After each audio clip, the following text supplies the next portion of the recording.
want, you cannot speak here with the press. असं आरोगंटली बोलत होता. सगळे वजाले शेवटी मला त्यांनी खाली ती प्रेस बंद पाडली.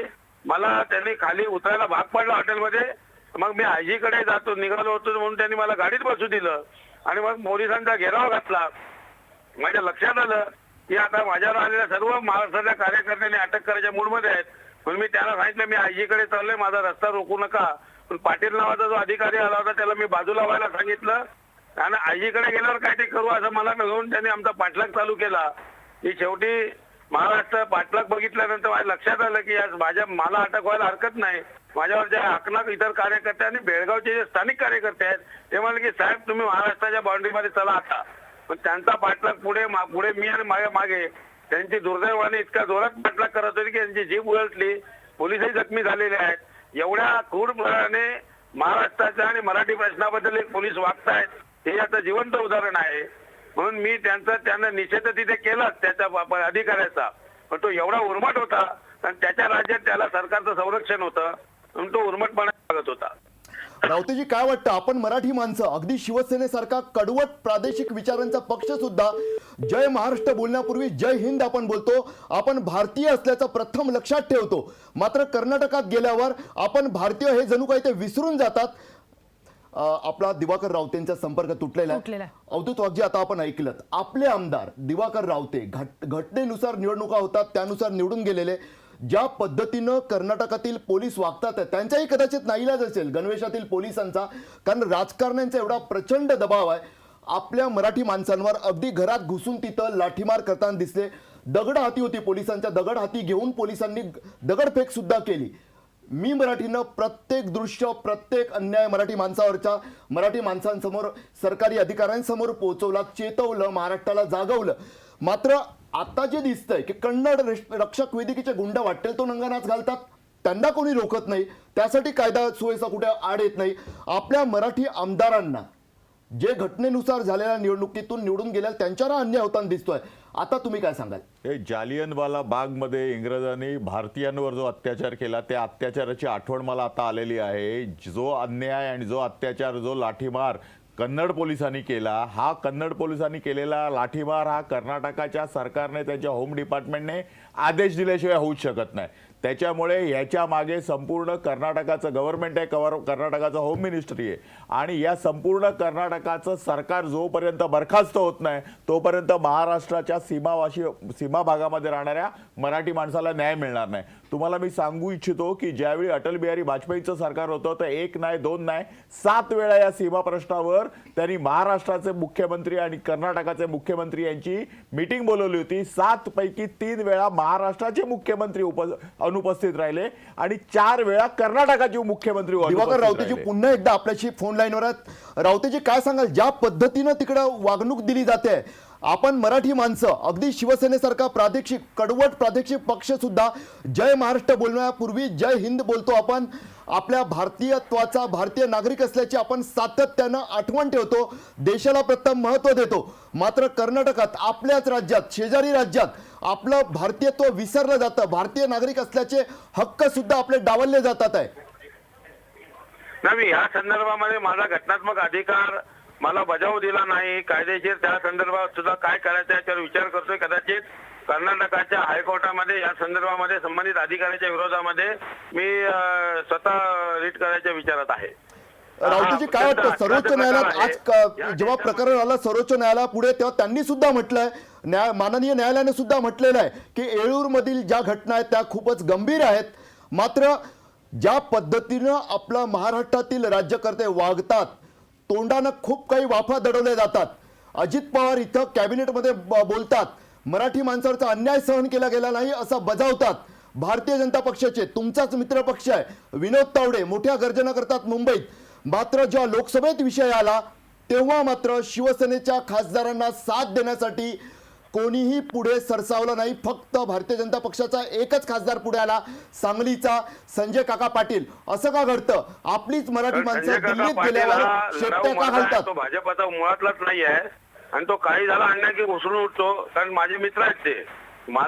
मला खेद आहे की कर्नाटकातले सगळे भाजपचे 18 खासदार उभे राहिले आणि आमच्या इकडचे निवडून आलेले 23 खासदार मुख घेऊन का गप्प बसले याचं उत्तर भाजपला आता महाराष्ट्रात द्यावं लागेल. या कर्नाटक सीमा प्रश्नामध्ये महाराष्ट्रात आपली मराठी माणसाची बाजू घेऊन बोलतात, पण वेळ आल्यानंतर मात्र त्यांचा पूर्वीचा जे आहे कर्नाटक महाराष्ट्रात आला काय, बेळगाव आणि इथं राहिलं काय, भारतातच आहे ना, ही भूमिका त्यांची कायम आहे का, हा प्रश्न कालच्या लोकसभेतल्या वागण्याने त्यांनी उभा केलेला आहे. हे अत्यंत खेदजनक आहे, आम्हाला वेदना देणार आहे. बरोबर आहे, वेदना झालेल्या आहेत आम्हाला आणि भाजपने याचं उत्तर दिलं पाहिजे की का या प्रकरणी बाकीचे 23 खासदार जे आहेत ते मूग गिळून गप्प होते. आपल्यासोबत अवधूत वाघ आहेत, आपल्या स्टुडिओत उपस्थित भाजपचे प्रवक्ते आहेत, त्यांच्याशी या संदर्भात बोलायचं आहे. मात्र वेळ झालेली आहे छोट्याशा ब्रेकची. रावतेजी, तुम्ही आमच्यासोबत फोन लाईन वरून असेच उपस्थित राहा. मात्र एक छोट्याशा ब्रेकची वेळ झालेली आहे. पाहत रहा मी मराठी न्यूज.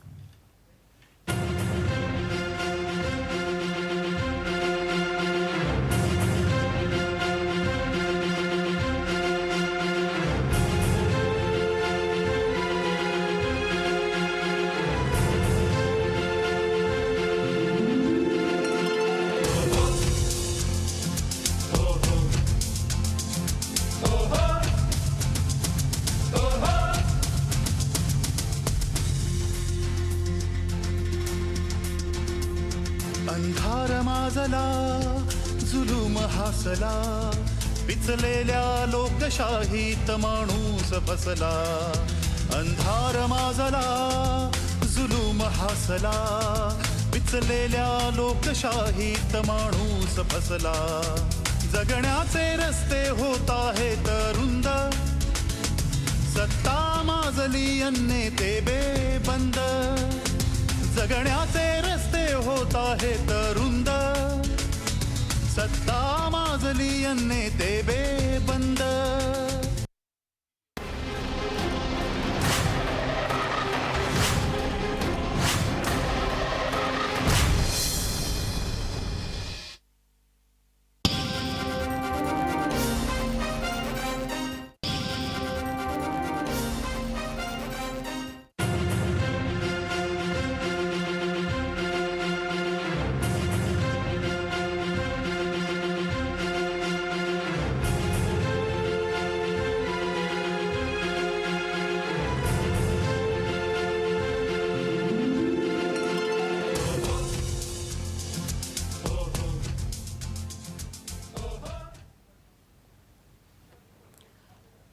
ब्रेक नंतर मी मराठीच्या बुलेटिनमध्ये विशेष कार्यक्रमात तुमचं स्वागत. आपण पाहिलं कशा पद्धतीने दिवाकर रावतेंना कर्नाटक पोलिसांनी त्यांच्यावर दंडेलशाही केलेली आहे, त्यांना बोलू दिलेले नाही. आपल्यासोबत फोन लाईन वरून स्वतः दिवाकर रावते आहेत उपस्थित.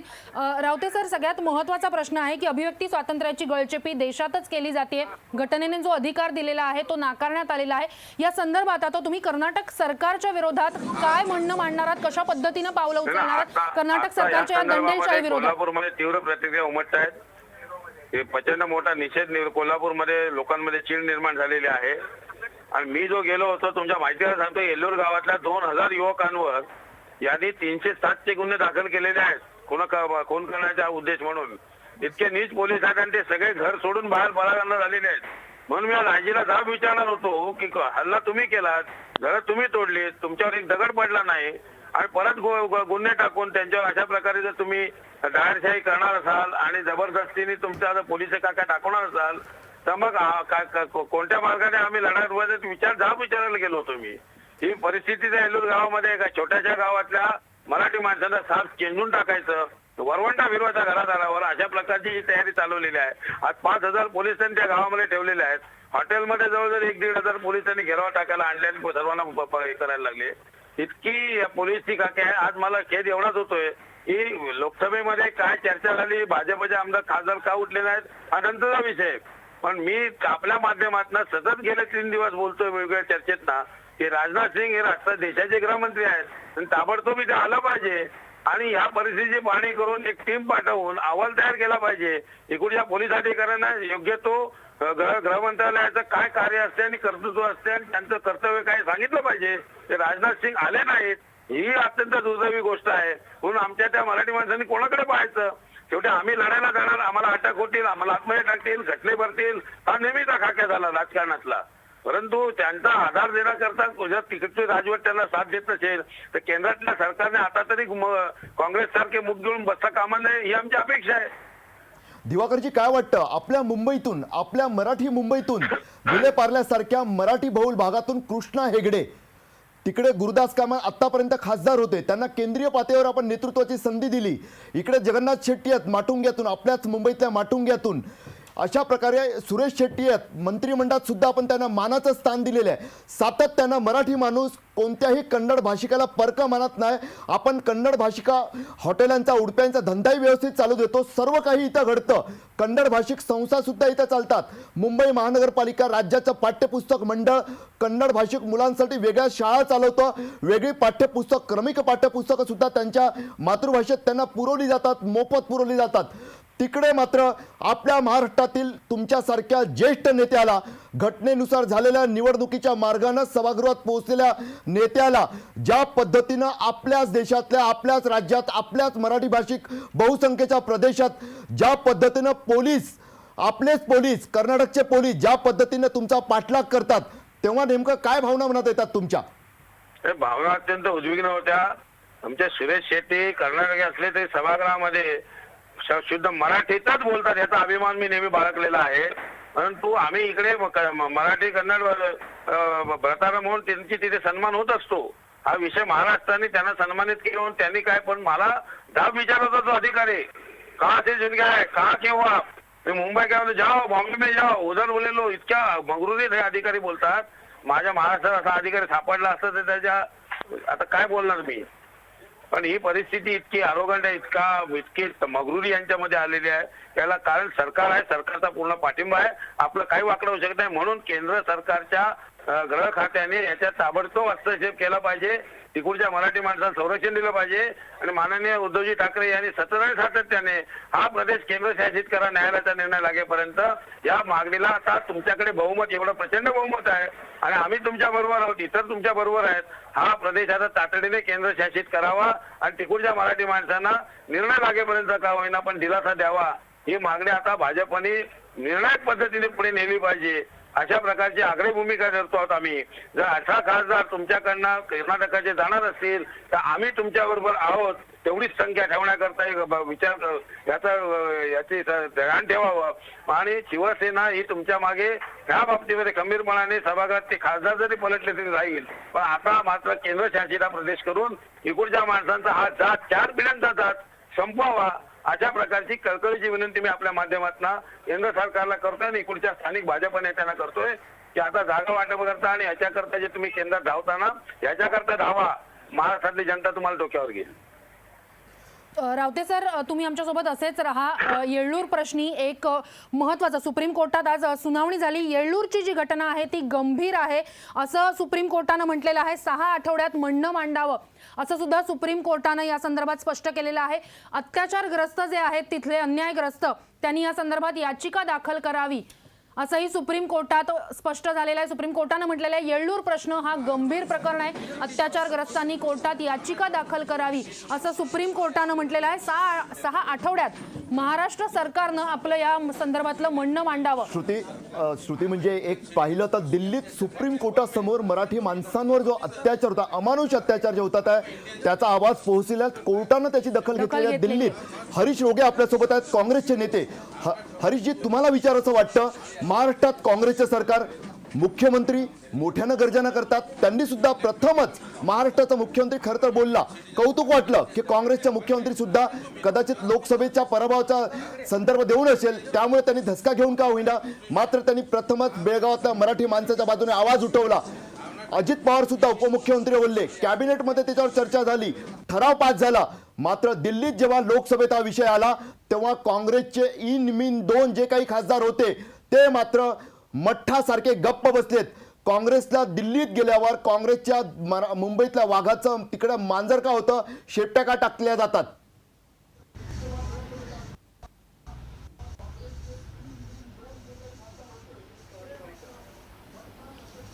एक लक्षात घ्या, हरिजनपर्यंत आपला आवाज गेलेला नाहीये. सातत्यानं चर्चा करत असताना राणा भीमदेव भीमदेव काय झालंय, आवाज येत नाही. हॅलो हरिजी, तुम्हाला माझा आवाज येतोय का? हॅलो हरीजी, ज्या प्रकारे घटना घडतात आहे कर्नाटकातल्या बेळगाव, आपलाच बेळगाव, मराठी भाषिक बहुलांचा बेळगाव, येळूरमध्ये तर घटनेची पायमल्ली झाली, घरात घुसून महिलांना मारहाण झाली. कर्नाटक पोलिसांनी जणू काही जनरल डायरच्या फौजेसारखं वागणं केलं. जालियनवाला बागेचा संदर्भ दिला जातोय तिकडे.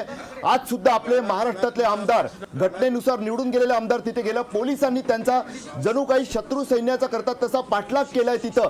मात्र आपले मराठी खासदार, काँग्रेसचे खासदार दिल्लीत या विषयावर मूग घेऊन का गप्प बसतात लोकसभेत?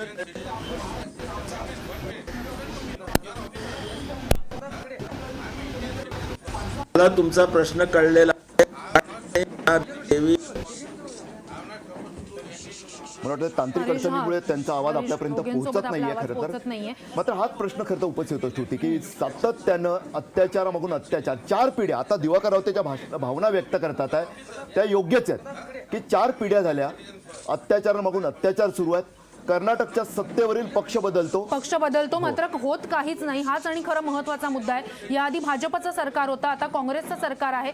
ते त्यांच्या बाजूनी ठाम असतात, त्यांचे सगळे लोक एकत्र येतात. मात्र आपल्या इथले नेते जे असतात, महाराष्ट्रातले नेते असतात, ते एकत्र येताना सुद्धा दिसत नाहीत किंवा आवाज उठवताना सुद्धा दिसत नाही. आता एकटे दिवाकर रावते जे आहेत ते तिकडे पोहोचले. मात्र सत्ताधारी असो, कोणताही नेता अजून तिथे फिरकलेले नाही. गृहमंत्र्यांनी फक्त बोललेले आहेत गृहमंत्री की पोलिसांना तिथल्या याची किंमत मोजावी लागेल. मात्र कशी हे अजून कुठेही स्पष्ट नाहीये. महाराष्ट्राचे बाजू मांडणारे, दिल्लीत जे महाराष्ट्राची समर्थपणे बाजू मांडतात ते ॲडव्होकेट शिवाजी आपल्या सोबत आहेत.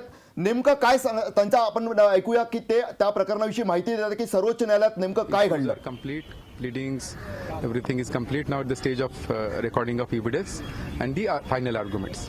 Today, IA number 11 of 2014 filed by State of Karnataka was listed before the bench of Honorable Chief Justice, in which the State of Maharashtra has been directed to file their response. Their main prayer in the application is that the State of Maharashtra should not grant permission to Marathi medium schools in the border areas of the State of Maharashtra. Now today, Senior Counsel Mr. Harish Salve and myself appeared for State of Maharashtra. We brought to the notice of the Honorable Court the incident which happened on last Sunday in village Yellur of Belgaum Taluka, where one Marathi board was put up by the villagers saying Yellur village. In that incident, the police mercilessly beaten up the assaulted the villagers, innocent people, by entering into their houses. The matter is pending before the Karnataka High Court.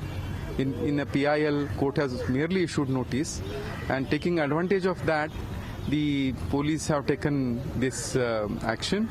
We brought to the notice of the court that those affected parties are approaching the Honorable Supreme Court for direction to the state of Karnataka to immediately suspend those officers and take serious action against them. ठीक है. कर्नाटक पोलिसांनी दंडेलशाही केलेली आहे, दंडुकेशाही केलेली आहे, त्यांना suspend करा अशी महाराष्ट्राने मागणी